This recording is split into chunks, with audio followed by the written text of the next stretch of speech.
Price lord everyone.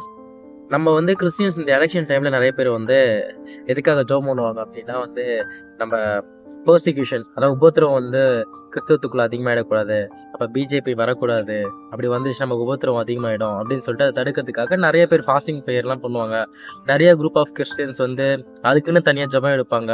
உபத்திரவம் கிறிஸ்டியன்ஸ்குள்ள வந்துடக்கூடாது, பிரச்சனைகள் வரக்கூடாது, ஸ்மூத்தாக இருக்கணும் கிறிஸ்டியானிட்டி. ஆனால் பைபிளை நீங்கள் பார்த்தீங்கன்னா கிறிஸ்துவம் உபத்திரத்தின் வழியாக தான் கடந்து போகிறாங்க.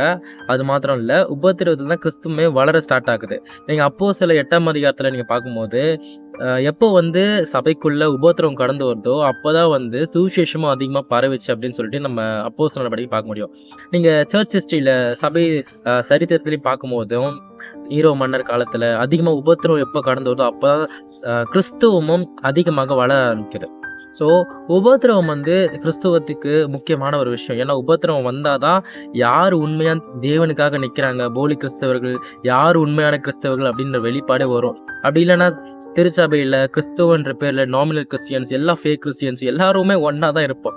எப்போ உபத்திரவம் ஒன்று வருதோ அப்போ தான் உண்மையான கிறிஸ்தவங்கள் யாருன்னு இந்த உலகத்துக்கு தெரியும். ஸோ அப்போ தான் கிறிஸ்தவம் உபத்திரத்தின் வழியாக கடந்து வரும். ஸோ நம்ம உபத்திரவம் வேண்டாம் அப்படின்னு ப்ரே பண்ணுறதை விட உபத்திரவத்தின் மத்தியில எந்த ஒரு ஆட்சி வந்தாலும், உபத்திரவமே கடந்து வந்தாலும் சபைக்கு உபத்திரவத்தின் மத்தியில நாங்கள் ஸ்டாண்ட் பண்ற ஹார்ட், அந்த பலனை எங்களுக்கு கொடுங்க நம்ம ஜெபம் பண்றது ரொம்ப நல்லது. தேங்க்யூ.